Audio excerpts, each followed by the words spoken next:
वो आपसे रूबरू होती रहेगी। सप्ताह का अंतिम दिन होता है रविवार, शाम को 4-5 बजे तक दरबार लगेगा। उसके बाद फिर शुक्रवार को फिर दरबार लगेगा अगले सप्ते। तो शुक्रवार, शनिवार और रविवार को धाम पे दरबार लगता है। तो लाइव के माध्यम से जानकारी आप तक नहीं पहुंच रही हो तो मैं बता रहा हूं कि वीडियो के माध्यम से भी बताते हैं कि शुक्रवार, शनिवार और रविवार 3 दिन धाम पे दरबार लगता है। जो मोबाइल नंबर स्क्रीन पर दिए होते हैं उन पर आप हाय, जय श्री राम कुछ भी शब्द लिखोगे आपको एड्रेस मिल जाता है और उस एड्रेस के अनुसार आप धाम पर आ सकते हो। आपको विशेष तौर से हमारे राजस्थान में है ये, कोटा और अजमेर नज़दीकी रेलवे स्टेशन है। यहाँ से शावर आना होता है और अजमेर से कोटा के लिए बस आती है, वो शावर छोड़ देती है और कोटा से अजमेर के लिए बस जाती है, वो भी शावर उतार देती है। शावर से टैक्सियाँ आती है और वे आपको धाम पर ले आती है। एक और चीज बताना चाहूंगा, देखिए ऐसा एक भी कारण नहीं है अब तक मेरी जानकारी में जिस कारण को लाल धागे सरकार के इस दरबार ने बच्चा नहीं होने के कारण पर जीत ना पाई हो, उस पर रिजल्ट ना दिया हो। चाहे वो सिस्ट हो, चाहे पीसीओडी हो, चाहे ट्यूब ब्लॉक हो, चाहे लाइनिंग नहीं बनना हो, चाहे लाइनिंग नहीं बनना हो, चाहे पीरियड जल्दी जल्दी आ रहे हो, चाहे पीरियड रुक के आ रहे हो, चाहे हार्मोन अनबैलेंस हो, चाहे टिकनेस की प्रॉब्लम हो, चाहे नेगेटिव ऊर्जा हो, चाहे बुरे बुरे सपने आ रहे हो, चाहे पीरियड बिल्कुल ही कम आ रहा हो, चाहे 1-1 वर्ष 6-6 महीने तक पीरियड नहीं आ रहे हो, चाहे नील स्पम हो, चाहे स्पम काउंट कम हो, चाहे स्पम काउंट में इंफेक्शन हो, ऑल ओवर निसंतति का कोई भी मैटर रहा हो, उस पे हर मैटर पे रिजल्ट है। यूट्रस 2 भागों में है, ऐसी बहनों को भी पॉजिटिव है। आप सबसे बड़ा चमत्कार देखिए। तो इससे ये सिद्ध होता है कि प्रभु की कृपा है। आहार अपनी जगह है। देखिए मृत संजीवनी बजरंग बली हनुमान जी महाराज हिमालय से दूर से लेके आए, लेकिन आशीर्वाद केवल और केवल जय श्री राम प्रभु का ही था। तो इसके पीछे प्रभु की कृपा है। चाहे आहार आपके लिए बहुत बड़ा वरदान बन रहा है, चाहे लाल धागा आपके लिए बहुत बड़ा वरदान है, चाहे आरती आपके लिए बहुत बड़ा वरदान है, चाहे संध्या वंदन आपके लिए वरदान है, चाहे आहार का बदल जाना महाराज का प्रवचन आपके लिए वरदान है, लेकिन सबके पीछे केवल और केवल प्रभु की कृपा है। आपका भाव उत्तम होना चाहिए। अगर सारे रोग, सारी एक ही समस्या पर किसी भी प्रकार से समस्या रही हो, सब पे रिजल्ट आ रहे हैं, तो इसके पीछे अकेला आयुर्वेदिक आहार नहीं लड़ रहा है, इसके पीछे प्रभु की और गुरुदेव का वरदान, उनकी कृपा बरस रही है। ये बिल्कुल है। आपका भाव, आपका उत्तम भाव ही आपका मित्र है, आपका स्नेही है और आपका ही वो रिजल्ट देने वाला है। बस आप उत्तम भाव से जुड़े रहें, आपको निसंदेह आशीर्वाद होना है। इसमें कई कारण होते हैं। एक और कारण बता दूं मैं, किसी को बद्दुआ लगी है, पीढ़ियों की बद्दुआ हो सकती है। आपने जीवन में किसी का बुरा नहीं किया हो, लेकिन आपके पुरखों का कुछ न कुछ कारण ऐसा हो सकता है, आपके दादाजी का, आपके पिताश्री का, या आपके ही बहन को अपने पीहर का, या अपने ननियाल का, या किसी भी साधु संतों का, किसी का दिल दुखाए हो, माता पिता का, सास ससुर का लग जाए, वो बद्दुआएं भी लाल धागे सरकार की कृपा से और गुरुदेव के आशीर्वाद से वरदान में बदल जाती है। बद्दुआओं से भी डरने की जरूरत नहीं है, लेकिन थोड़ा सा हृदय से जुड़े रहें और कुछ समय आप अपना उत्तम भाव बना के रखें, विश्वास रखें। कोई बहना मां बनने से नहीं रोकने वाली, सभी को आशीर्वाद होगा। तो अब हम आरती की तैयारी करेंगे, तो एक बार सभी प्रभु की जय जयकार करेंगे। बोले लाल धागे सरकार की, बोले पूज्य गुरुदेव की।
संकट हारी मंगलकारी भीड़ लगी भगतन की भारी काले गौरी शिव अवतारी कृपा करो हे छत्रधारी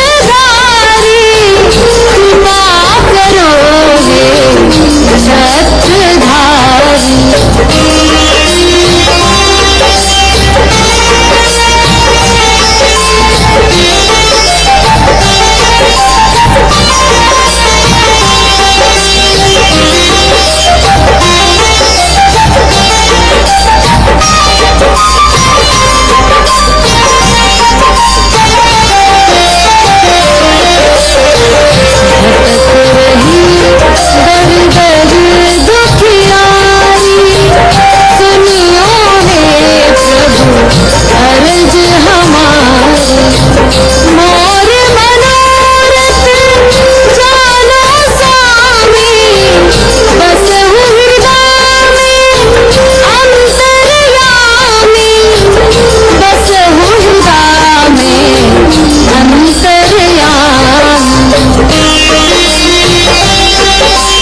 आहत करने वाली समस्या है ये। अलग अलग जगहों से, जिस प्रकार से अलग अलग एरिया, कल्चर, सभी जगह जहाँ पे बहनें निसंतति से जूझती है, उनके लिए बड़ा कठिन होता है ये समय निकालना। और फिर जहाँ जहाँ भी उनको लगे कि यहाँ से संभव है वहीं जाती है, लेकिन जब निराशा होती है तो उस दुख का कोई दूसरा दुख नहीं हो सकता, बहुत बड़ा दुख होता है। तो यहाँ पे जिस प्रकार से हर बहन को आशीर्वाद हो रहा है, पूरे हृदय से, अंतर्भाव से और उत्तम भाव से प्रभु का निवेदन किया जाए, उनकी आराधना की जाए, उनके आरती, संध्या वंदन, भजन कीर्तन और वीडियो से जुड़ा जाए, तो आपको निस्संदेह इस समस्या से निजात मिलेगी। आपके आंगन में किलकारी गूंजेगी। देखिए, सारी चीज़ों का बहुत महत्व है। जब आपके हाथ में लाल धागा होगा तो आपको कहीं ना कहीं नेगेटिव ऊर्जा का प्रभाव कम होने लगेगा। जैसे ही आप आरती मन ही मन गुनगुनाओगे, संध्या वंदन मन ही मन गुनगुनाओगे, या आप दीपक जला के आरती बोलोगे या आरती को गाओगे, तो आपको उसका लाभ मिलने लग जाएगा। जैसे ही आपने अपना आहार चेंज किया, सात्विक भोजन शुरू किया, आपको लाभ मिलना शुरू हो जाएगा। मैं बताता रहता हूं कि आप ही के पास आपका रिजल्ट है। कैसे है? जैसे जितना अपने शरीर में बल होता है उससे कहीं अधिक 1000 गुना बल अपने मन की शक्ति में होता है। मन की शक्ति का पावर बड़ा अद्भुत है। भगवान परशुराम को ऐसा पावर था मन की शक्ति का कि वो पूरे विश्व में मन की शक्ति से कहीं भी आ जा सकते थे। मन की शक्ति का एक पावर एक पक्षी में होता है। एक कुंज पक्षी होता है जो बर्फ में अंडे देता है और फिर इधर राजस्थान में आ जाता है। वो 1000 किलोमीटर की यात्रा करके अंडे वहीं छोड़ के, लेकिन वो पक्षी यहीं से आवाज करता है। इधर वो कुछ महीनों तक अपना जीवन व्यतीत करता है, तो इधर से ही वो आवाज करके अपनी मन की शक्ति से उन 1000 किलोमीटर दूर अंडे जो उसके हैं उनको पोषित करता है मन की शक्ति के द्वारा। अगर इस पक्षी को इधर दुर्घटना हो जाती है तो उन अंडों में बच्चे नहीं होते और इधर ये पक्षी स्वस्थ रहता है और अपनी मन की शक्ति और अपनी आवाज के द्वारा उन अंडों को 1000 किलोमीटर तक प्रपोषित कर लेता है। तो फिर ये पक्षी यहाँ से वापस जाता है तो हजारों लाखों बच्चों में वो बच्चे निकल जाते हैं वहीं अंडों में से और उनको ढूंढ लेता है और पहचान लेता है। ये मन की शक्ति का पावर है। तो एक पक्षी को इतना पावर दिया है तो मनुष्य को तो देवताओं से भी ज्यादा महान बताया है। प्रभु भगवान जब धरती पे अवतरित होते तो मनुष्य रूप में होते हैं। मनुष्य के पास बहुत बड़ा पावर है, बस उसको आत्मशक्ति को जगाना है और पूरे हृदय से भगवान से प्रभु से जुड़ना है। आपको निसंदेह हर रोग से निजात मिल सकती है, हर समस्या से आप निजात पा सकते हो। तो आपका दृढ़ संकल्प होना चाहिए। देखिए हजारों कोस से अगर एक पक्षी अपने अंडों को परिपोषित करके बच्चे पैदा कर सकता है तो आपका मन आपके पास है, आपकी ओवरी आपके पास है, आपकी ट्यूबें आपके पास है, आपके अंडे आपके पास है और आपका यूट्रस आपके पास है। ऐसा भाव करना है कि मेरे यूट्रस में अंडे रिलीज होंगे और मेरे को बच्चा आएगा और मेरा पॉजिटिव रिजल्ट आएगा। ज्यादा दूर नहीं है आपसे रिजल्ट, बस थोड़ा सा उत्तम भाव से तैयारी करके प्रभु से निवेदन करें। ये निसंदेह सत्य है, ये अटल सत्य है और यहाँ से इस प्रवचन को फॉलो करने मात्र से पूरे विश्व में आशीर्वाद हो रहा है। ये सामान्य बात नहीं है, ये बड़ी आसान है लेकिन सामान्य नहीं है। इसको समझे और पूरे हृदय से तैयारी करें। कुछ चीजें मैं दवा के बारे में भी बताना चाहूंगा। बहुत ज्यादा बहनों को हल्की लाइन आ रही है, जिनको पीसीओडी है, जिनको पीरियड रुक रुक के आते हैं, उनको हल्की लाइन आती है। अगर उनको हल्की लाइन आने लगी तो उस पाउडर को थोड़ा थोड़ा और ले और थोड़ी सी लाइन और अच्छी आने लगे तो तुरंत बंद करें। और जिनका पीरियड की साइकिल सही है उनको हल्की लाइन आए तो फिर तुरंत आहार को बंद करें। लेकिन जिनको पीसीओडी है, पीरियड रुक के आ रहे हैं, कई महीनों तक नहीं आते, वो बहनें उसको चालू रखें पाउडर को और चेक जरूर करें 5-5 दिन में। अगर लाइन थोड़ा सा भी गहरी डार्क होने लगे तो आप तुरंत दवा को रोकें और डॉक्टर से भी कंसल्ट कर सकते हैं और प्रेगनेंसी टेस्ट कार्ड को बार बार चेक करें। ब्लड टेस्ट भी करा सकते हैं अगर आपको कुछ डाउट लग रहा हो तो ये चीजें आप ध्यान रखें। वैसे दवा जो ज्यादातर पानी वाला ही है और जिन बहनों को खुल के ब्लीडिंग होती है और उनको 2 देते हैं हम, पर शाम को दूध वाला भी है। बाकी ज्यादातर बहनों को सुबह शाम भी पानी वाला है या एक टाइम भी पानी वाला है और 3 टाइम भी पानी वाला ही है। जिनको पीरियड रुक के आते हैं उनको 3-3 टाइम पानी वाली पाउडर चलती है। एक और ध्यान रखें, गर्मी का मौसम चल रहा है, मौसम परिवर्तन होता है, तो लूज मोशन अगर ऐसा होता है आहार को लेते हुए या कुछ दिक्कत लगती है तो पहले इसको बंद करें, अपनी प्रॉब्लम सही करें, उसके बाद आधे चम्मच से फिर शुरू करें। ये आप ध्यान रखें। और सभी प्रभु की जय जयकार करेंगे। बोले लाल धागी सरकार की, बोले पूज्य गुरुदेव की